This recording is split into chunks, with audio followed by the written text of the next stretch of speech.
persiapan dan amalan akhir zaman. Persiapan materi. Secara materi. Saat saya menyampaikan persiapan materi ini, tuan-tuan, bapak-bapak, persiapan materi ini tidak begitu urgent, tidak begitu urgent. Dari 100% dia hanya mengambil porsi kira-kira 10-15%. Persiapan yang paling urgent adalah persiapan amalan, iman, ilmu. Sekarang persiapan materi. Silakan lihat berikut ini. Tolong dibaca. Yang pertama apa? Jangan ketawa loh.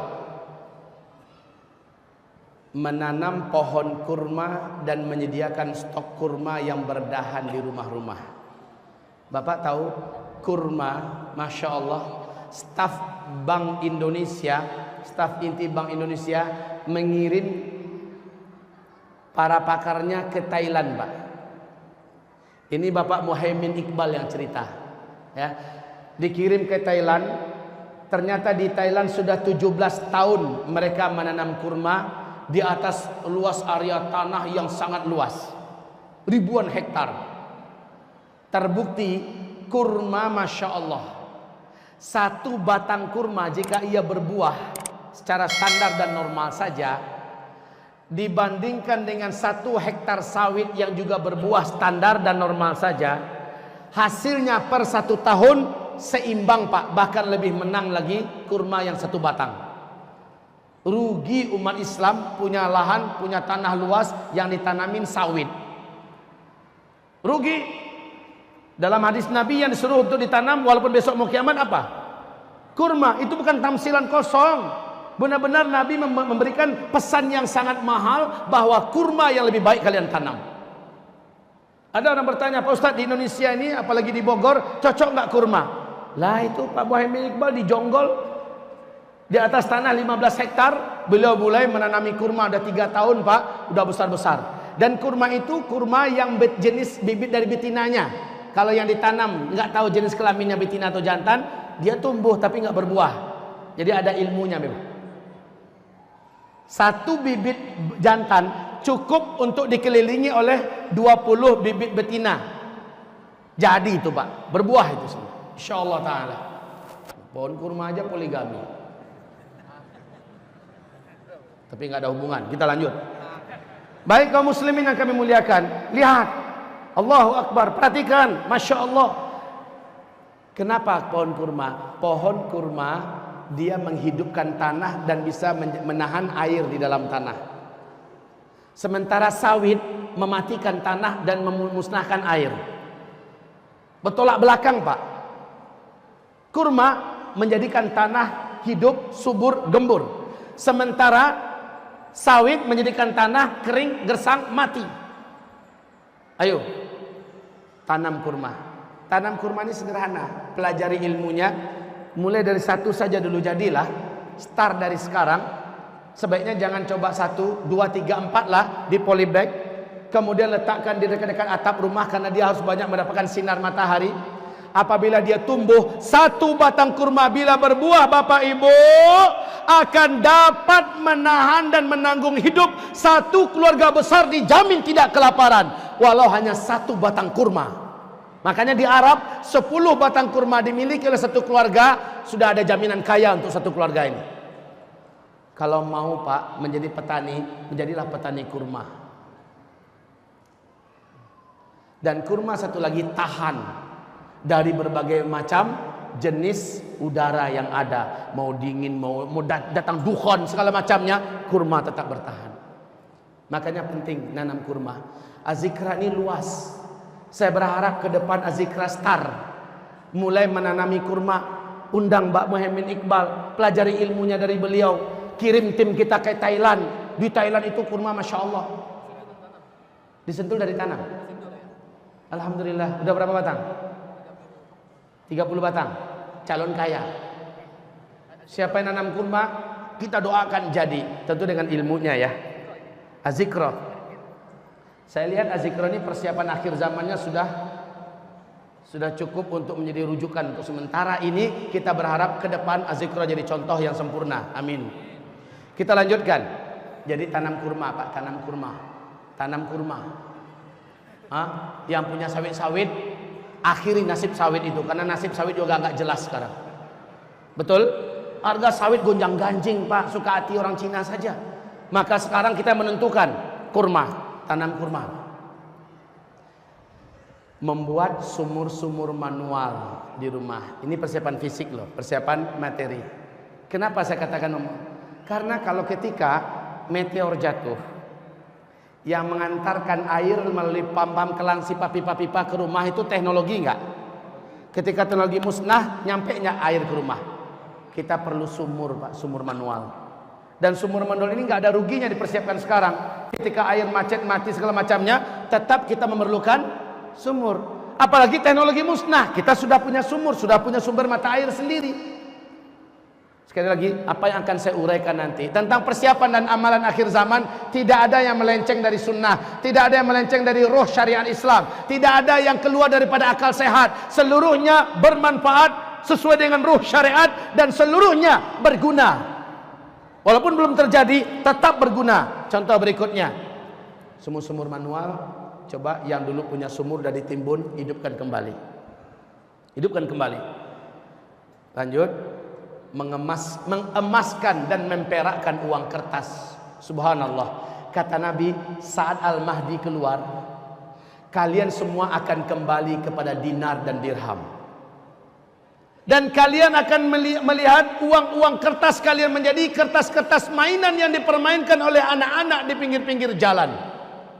Subhanallah. Padahal Bapak Ibu tahu, Nabi mana pernah tahu ada uang kertas. Uang kertas baru ada 2,5 abad ini baru. Tapi Nabi mengatakan uang kalian nanti akan kembali kepada dinar dan dirham. Dinar itu emas Pak, dirham itu adalah perak. Ini mata uang manusia beribu-ribu tahun dulu. Lalu dengan tipuan dan kejahatan makar Zionis Israel, kerjasama dengan kelompok-kelompok gangster yang ada di Amerika sana Bapak Ibu, dibuatlah mata uang palsu berupa uang kertas. Yang sekarang berupa dolar, berupa euro dan lain-lainnya. Itu kertas. Mereka tahu tak lama lagi uang kertas tidak akan berguna, tidak akan berlaku. Makanya sekarang kaum muslimin mereka kemaruk mengumpulkan emas di mana-mana. Emas kita termasuk emas terbaik dan terbesar di dunia. Di mana Pak? Freeport. Mereka yang garap, penjahat-penjahat itu yang garap sekarang. Orang Indonesia biar miskin, mampus kalian. Ini nasib kita, terjajah di negeri sendiri Pak. Baik kaum muslimin yang kami muliakan, kenapa mereka berlomba-lomba memperbanyak emas di gudang-gudang mereka di Amerika sana, di Eropa sana, di Israel sana? Mereka tahu mata uang sebentar lagi akan kembali kepada dinar dan dirham, akan kembali kepada emas dan perak. Kalau Bapak punya, jangan simpan lagi uang-uangnya di bank. Beransur-ansur jadikan dinar, beransur-ansur alihkan kepada dirham. Toh kapan-kapan lagi Bapak perlu uang, terdesak uang, bisa ditukar nggak? Bisa. Kalau terjadi meteor jatuh, teknologi musnah, alhamdulillah Bapak bongkar galian tanah Bapak di bawah rumah, ketemu dinarnya, ketemu dirhamnya. Tapi kalau nyimpen di bank, mereknya sih besar 40 M. Ketika meteor jatuh, musnah semua teknologi, bank-bank tutup. Betul nggak? Ada nggak bank yang berani buka? Karena seluruhnya mengandalkan data yang ada dalam jaringan, internet, komputer, menggunakan listrik, seluruhnya sudah berakhir. Nyesel Pak, nyesel kita dihisap nanti pada hari kiamat, sementara bendanya nggak sempat dinikmati. Ayo yang punya duit, emaskan cepat. Diam-diam tapi ya, jangan sampai mulai didinar dirhamkan, mulai diumumkan, aku udah mulai. Kalau buat kayak gitu insya Allah dirampok. Diam-diam saja, cukup suami istri yang tahu, simpen. Nanti kalau apa-apa, terjadi apa-apa, kita sudah punya stok. Tapi yang sebaik-baiknya menyimpan Pak, simpan pada Allah. Titipkan pada Allah, bilangin kepada Allah, ya Rabb, hamba tabungkan kepada Engkau. Jika tiba waktunya emergency ya Rabb, hamba mohon ganti cash ya Allah ya. Pasti Allah akan ganti cash. Berimanlah dengan hal ini Pak. Titipkan pada Allah, ini lebih bagus daripada simpan di bank, disimpan di rumah. Ya, ternyata datang banjir, gempa besar, rumah tenggelam, habis. Simpan pada Allah, aman. Oke? Emaskan dan perakkan. Ini bagi yang punya duit berlebih tentunya ya. Ceritanya untuk yang punya uang-uang simpanan di bank stop. Sebaiknya bayar utang-utang semua. Lanjut, mempersiapkan alat-alat penting kehidupan yang serba manual. Kompor yang menggunakan sumbu, ya, yang 12 sumbu itu pakai minyak tanah. Itu perlu Pak, di zaman-zaman manual akan kembali, ya. Korek api, lilin, minyak tanah, lampu badai dan lain-lainnya, siapkan semua. Saat-saat semua teknologi musnah, kita sudah ada. Toh kalaupun nggak usah nunggu musnah Pak, tetap berguna nggak kompor kayak gitu? Tetap berguna nggak? Lilin tetap berguna nggak? Minyak tanah tak berguna enggak? Jadi apapun yang kita siapkan ini, enggak pun nunggu sampai meteor jatuh, ini tetap bisa dimanfaatkan. Lanjut. Menyiapkan alat-alat survival yang manual. Nah, ini alhamdulillah Bapak yang tinggal di Jabodetabek paling mudah mendapatkan benda-benda survival ini dengan harga murah, Pak. Kami yang kasihan di daerah di Sumatera Barat. Saya tinggal di Payakumbuh, Sumatera Barat. Susah mendapatkan barang-barang survival Pak, harus ke Jakarta. Lah Bapak tinggal di sini, bertahap secara pasti Bapak ansur-ansur barang-barang survival apa yang harus standby di rumah kita. Kalau terjadi hari-hari sulit, kita sudah punya perangkatnya. Ya, Bapak Ibu. Kemudian masker dan kacamata renang. Cari masker terbaik. Masker itu kan sebelum terjadi apa-apa, dukhon itu kan sangat tebal Pak ya. Kita perlu masker. Nah, sebelum dukhon pun hari-hari sedang bawa motor tak perlu masker. Carilah masker-masker terbaik. Kacamata renang untuk berenang bisa dipakai sehari-hari, tapi cari kacamata renang terbaik supaya apa? Terjadi dukhon, memedihkan mata, kita dapat melindungi mata kita. Juga tidak ada ruginya mempersiapkan masker serta kacamata renang. Kemudian memiliki alat-alat bela diri manual seperti samurai, pedang, double stick, baju anti senjata tajam dan lain-lain. Tentu saja bukan hanya memiliki yang penting, tetapi juga menguasai cara memainkan benda-benda macam ini. Saya tadi dapat ini bela diri ninja. Jangan ketawa Pak, ini asli. Bapak perlu, saya perlu. Di sini Masya Allah di Yayasan Az-Zikra sedang diberikan pelatihan dan pengilmuan bagaimana Bapak bisa menguasai ilmu-ilmu bela diri akhir zaman. Ilmu-ilmu bela diri Jepang diolah menjadi ilmu bela diri akhir zaman. Di sini dilatih bagaimana menggunakan samurai yang benar. Bagaimana cara menggunakan senjata double stick, senjata manual yang biasanya ninja yang pakai, yang benar. Ini persiapan akhir zaman. Bapak tahu ketika huru-hara terjadi di mana-mana, orang tega merampok ke sana, merampas ke sini, buat geng di sini, ngerampok lagi di situ, membunuh di sini. Wallahi, kalau Bapak tidak punya keahlian, memang ada beberapa anjuran kami segera bergabung dengan komunitas orang-orang beriman di lokasi orang-orang beriman dan saling jaga-menjaga, lindung-melindungi orang-orang yang secara fisik sudah siap, secara keahlian juga sudah siap dan sebagainya. Maka insya Allah lokasi Bapak, istri Bapak, anak-anak Bapak selamat. Tapi kalau Bapak tetap terpencar-pencar di Jakarta, sudahlah itu nggak punya persiapan. Tahun 98 ketika terjadi keributan di Indonesia, khususnya di Jakarta, Bapak perlu samurai nggak ketika itu? Tahun 98 masing-masing saya ingat tuh mengasah pedang Pak. Bahkan mana sahabat saya yang dari Pejompongan, mereka aja cerita daerah yang begitu aman, masing-masing mereka sudah ngasah samurai Pak. Tahun 98 jaga-jaga itu malam-malam, Masya Allah. Belum apa-apa lagi kekacauannya udah kayak gitu, apalagi ini di puncak kekacauan. Yang kami anjurkan ini Pak, realistis. Toh kita tidak menganjurkan ayo stok AK-47, kan enggak kan. Kalau itu Bapak stok, insya Allah Bapak ditangkap Densus, teroris. Tapi ini enggak, samurai, double stick, senjata-senjata manual. Nih, tanyakan sama beliau. Beliau diamanahkan di sini mengajari 300 orang murid ilmu bela diri akhir zaman yang dikombinasikan dari bela diri dari Jepang dan Timur Tengah. Kaum muslimin belajar. Beliau insya Allah siap ngajarin di Az-Zikra. Saya mengundang beliau ke Sumatera Barat. Nyampe ke Sumatera Barat saya ikat. Nanti kita berurusan dengan Az-Zikra. Baik, kaum muslimin, alat dan obat-obatan tibbun nabawi. Rumah sakit pada tutup, teknologi yang mengandalkan perawatan, pengobatan di rumah-rumah sakit sudah ditutup karena teknologinya musnah. Saat itu kita kembali ke zaman Nabi, mengobati secara manual, dan pengobatan yang terbaik adalah pengobatan cara Islam. Bagaimana meracik herbal? Daun ini ditambah ini, akar ini, madu, bagaimana dengan minyak zaitun, habas sauda, dan segala macamnya. Juga alat-alat kedokteran yang sifatnya manual seperti alat bekam, akupunktur dan lain-lainnya. Juga kemampuan dalam masalah ruqyah, ya. Kemampuan dalam masalah ruqyah, Bapak harus kuasai itu. Karena ruqyah bukan hanya mampu mengobati penyakit yang sifatnya medis, penyakit yang sifatnya non medis.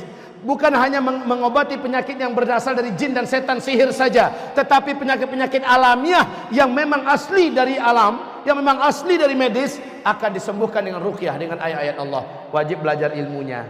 Jangan ngandalin ustadz dulu. Ustadz ruqyah aku dong. Stop. Zaman itu sudah selesai.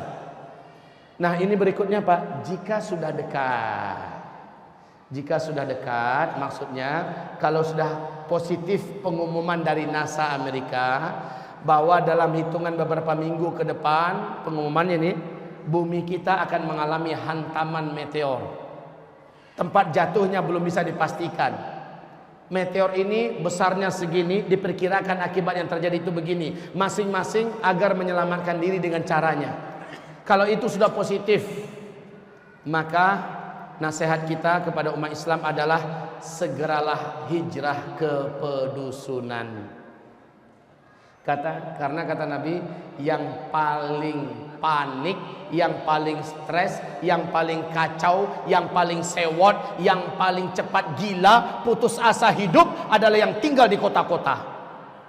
Apalagi seluruhnya bergantung pada teknologi. Segera hijrah ke pedusunan. Di pedusunan itu telah standby, ada rumah manual.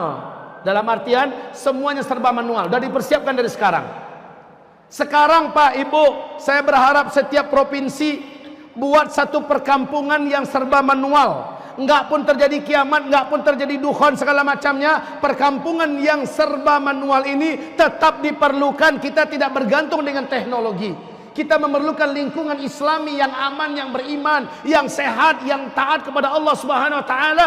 Kalau terjadi huru-hara, kita sudah punya kemana kita harus lari. Makanya kita sudah punya sahabat-sahabat seiman. Sahabat-sahabat seiman. Saya ingat beberapa tahun yang lalu, Ustadz Arifin Ilham hafizahullah, beliau berkata kepada saya, dengan tawaduknya beliau berkata, Bang Zul, beliau panggil saya Bang Zul, minder saya Pak. Padahal di segi umur beliau lebih tua, tapi begitulah beliau menghormati kawan bicaranya. Bang Zul, Sentul itu Arifin persiapkan sebagai base camp akhir zaman. Masya Allah. Itu ketika masih di dulu tuh, di mana? Di Depok ya? Ya, masih di Depok. Beliau ngomong kayak gitu Pak. Nah, inilah cita-citanya. Yang seperti ini yang saya maksud. Tapi ini kan masih ditopang oleh semua yang berteknologi. Anjuran saya, siapkan satu tempat yang steril dan bersih dari apa-apa yang berbau teknologi. Sumurnya sumur manual. Listriknya pencahayaan khusus yang terbuat dari kayak zaman dulu Pak. Dan juga rumah itu menyediakan satu stok kuda yang terlatih, ya, sehingga ketika kita kembali ke sana kita sudah punya satu kuda. Itulah kendaraan kita. Kemudian rumahnya dikelilingi oleh batang-batang kurma. Ini dipersiapkan. Hal ini kami persiapkan sekarang di Sumatera Barat. Di Jawa Barat, di mana dipersiapkan? Salah satunya di sini. Saya berharap setiap provinsi hendaknya ada tokoh-tokoh dan ulama dengan pikiran ini membangun sebuah perkampungan yang beriman, perkampungan yang aman, dan perkampungan yang steril dari hal-hal yang sifatnya teknologi. Itu baru dihuni ketika sudah positif petaka ini terjadi. Sebelum positif, jadikan saja itu tempat wisata, nggak ada masalah, wisata rohani. Tapi setelah positif, kita tahu kita sudah punya rumah di sana, kita sudah punya sawit yang sudah mulai besar, kita sudah punya kuda di sana, Masya Allah. Dan dari sekarang kaum muslimin yang kami muliakan, nah ini bentuk kawasan hijrah orang-orang beriman. Kalau kami sebut dengan destinasi hijrah akhir zaman Sumatera Barat, ya, yang ada di tempat kami di sana. Kemudian ini kalau sudah dekat, sudah positif ya, jual aset-aset dan barang-barang berteknologi yang ada, jual pada orang-orang yang tidak percaya dan orang-orang yang tidak beriman. Kalau mobil kita harganya 600 juta, jual dengan 400 juta biar cepat terjual, nggak apa-apa Pak. Untung berapa minggu lagi sudah jatuh meteor kok. Setelah meteor jatuh nggak ada gunanya semua teknologi. Lalu uang yang kita dapat bisa disiapkan pembelian senjata untuk ke hijrahnya kita dan orang-orang beriman dan segala macamnya. Kaum muslimin yang kami muliakan, ini nanti ketika udah positif, jangan sekarang ya. Kalau sekarang nih membuat saya jadi masalah.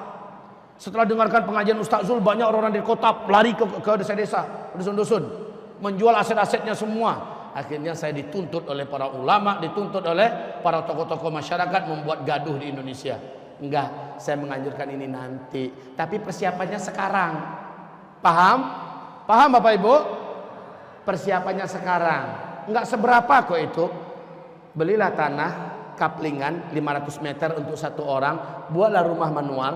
Paling-paling hanya 70, 75, 100 juta buat rumahnya. Dengan tanahnya anggaplah 150 selesai. Kita sudah punya cadangan satu tempat yang positif. Dan pastikan orang yang akan tinggal hanyalah orang-orang yang beriman, yang punya karakter mengerti dengan akhir zaman.